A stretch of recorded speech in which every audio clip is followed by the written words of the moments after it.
Hi అండి, welcome to my channel. అందరూ ఎలా ఉన్నారండి? అందరూ బాగున్నారా? ఈరోజు నేను చేస్తున్న రెసిపీ జొన్న రవ్వతోని ఉప్మా చేస్తున్నానండి. హెల్దీ అయిన రెసిపీ. ఈ జొన్న రవ్వ డిపార్ట్మెంట్ స్టోర్లోని దొరుకుతుందండి. నేను దీంతో ఇప్పుడు వెజిటబుల్స్ అన్నీ వేసి ఉప్మా ఎలా చేయాలో మీకు చేసి చూపిస్తాను. నేను ఈ గ్లాస్తోని 2 గ్లాసులు తీసుకున్నాను. ఇది సన్నబట్టి నూకండి, నూకలా ఉంది. చూడండి, చాలా చిన్నగా ఉంది. దీనికన్నా కూడా కొంచెం పెద్దగా కూడా ఉంటుంది, కానీ మేము చిన్నదే తీసుకున్నాం. చిన్నదైతే మనకి తొందరగా ఉడుకుతుందండి. ఇప్పుడు మనం ప్రాసెస్లోకి వెళ్ళిపోదాం. ఈ రవ్వని మనం ఫస్ట్ వేయించుకోవాలి. వేయించుకొని ఉప్మా చేస్తే చాలా టేస్ట్గా ఉంటుందండి. స్టవ్ మీద కళాయి పెట్టుకున్నానండి. ఇప్పుడు ఈ నూక ఇందులో వేసుకొని వేయించుకుందాం. సిమ్లోనే అలాగా వేపుకుంటే నూక ఉప్మా చేస్తే చాలా టేస్ట్గా ఉంటుందండి.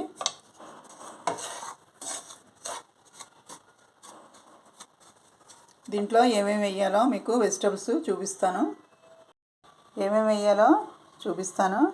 ఫస్ట్ పోపు దినుసులు, ఆవాలు, జీలకర్ర, అలాగే జీడిపప్పు, శనగపప్పు, మినపప్పు, పల్లీలు, అలాగే పచ్చి బఠానీ గ్రీన్ పీసు అది కొంచెం, అలాగే కార్న్స్ కొంచెం, ఆనియన్ ఒక పెద్ద సైజు చీలికలా కట్ చేసుకున్నాను.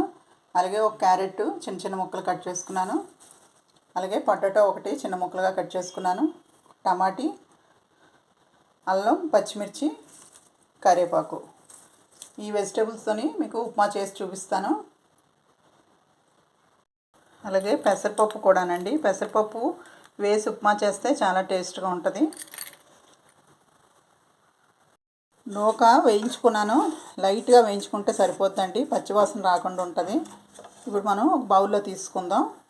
స్టవ్ మీద కళాయి పెట్టేసుకున్నాను. ఇప్పుడు మనం కొంచెం ఆయిల్ వేసుకుందాం. ఆయిల్ కొంచెం, నెయ్యి కొంచెం వేసి చేస్తే ఉప్మా బాగుంటుందండి. అలాగే నెయ్యి కొంచెం వేస్తున్నాను.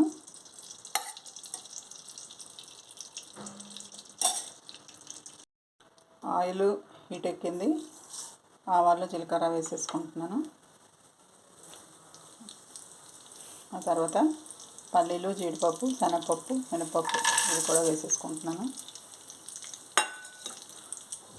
ఇది దోరగా వేయించుకోవాలి. ఇప్పుడు పెసరపప్పు వేసుకొని వేపుకోవాలి. ఇది కూడా దోరగా వేగాలి. ఇప్పుడు అల్లం, పచ్చిమిర్చి వేసుకోవాలి. ఇది కూడా ఒకసారి వేసుకొని కలుపుకోవాలి. ఇప్పుడు ఆనియన్స్ వేసుకోవాలి.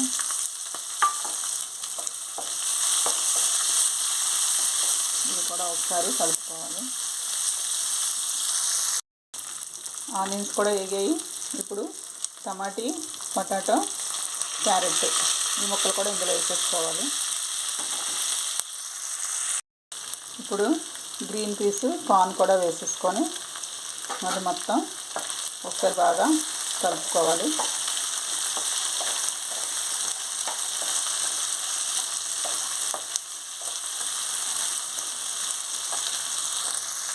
ఇప్పుడు కరివేపాకు వేసుకుందాం.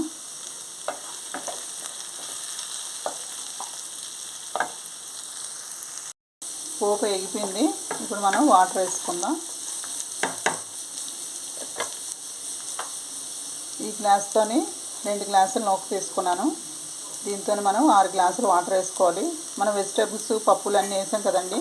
పెసరపప్పు అంతా వేసాం కదా, అది ఉడకాలి కాబట్టి గ్లాస్కి 3 గ్లాసులు చొప్పున వాటర్ వేసుకోండి. ఇప్పుడు నేను అలాగా 6 గ్లాసులు వాటర్ వేసుకుంటున్నాను.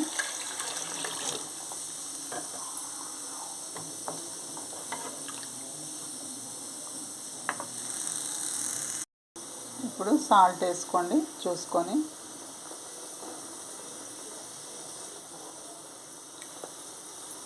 ఇప్పుడు వాటర్ బాగా బాయిల్ అవ్వాలి.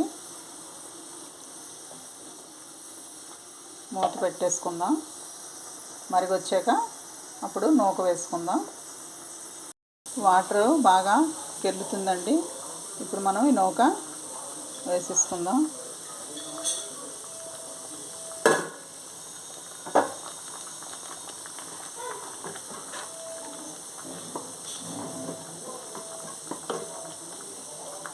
మొత్తం ఇలాగా కలిసేటట్టు కలుపుకొని సిమ్లోని పెట్టుకొని మూత పెట్టుకుంటే అదే దగ్గరికి మగ్గిపోతుంది.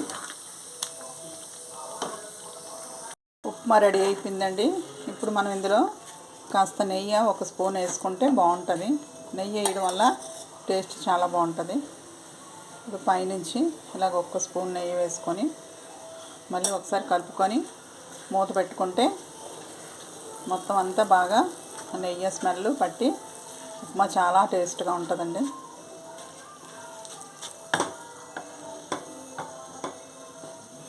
ఇప్పుడు మూత పెట్టేసి 1 నిమిషం తర్వాత చూసుకుందాం. ఉప్మా అయిపోయిందండి. స్టవ్ ఆపేసుకుంటున్నాను.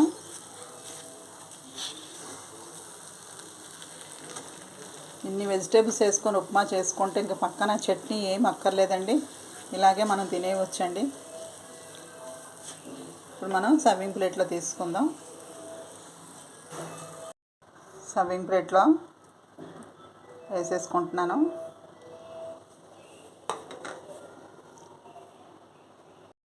ఇందులోకి పుట్నాల పొడి వేసుకొని తింటే చాలా బాగుంటుందండి. అలాగే నిమ్మకాయ కూడా పిండుకొని తింటే కూడా చాలా బాగుంటుంది. జొన్న రవ్వతో ఉప్మా రెడీ అయిపోయిందండి. ఇది హెల్త్ బెనిఫిట్స్ చాలా ఉంటాయండి. వెయిట్ లాస్ ఉన్నోళ్ళు ఇలా జొన్నలతోని ఉప్మా చేసుకుంటే చాలా బాగుంటుంది. నేను తీసుకున్న రవ్వ చాలా చిన్నగా పిండికి దగ్గరలో ఉంది. ఆ రవ్వతో ఉప్మా చేసుకుంటే చాలా బాగుంటుంది. తొందరగా కూడా కుక్ అయిపోద్దండి. అలాగే నా వీడియో కానీ వస్తే ఒక లైక్ చేయండి. మీరు కూడా ఈ రెసిపీ ఒకసారి ట్రై చేయండి. ప్లీజ్ సబ్స్క్రైబ్ చేసుకోండి. Thank you for watching. Bye అండి.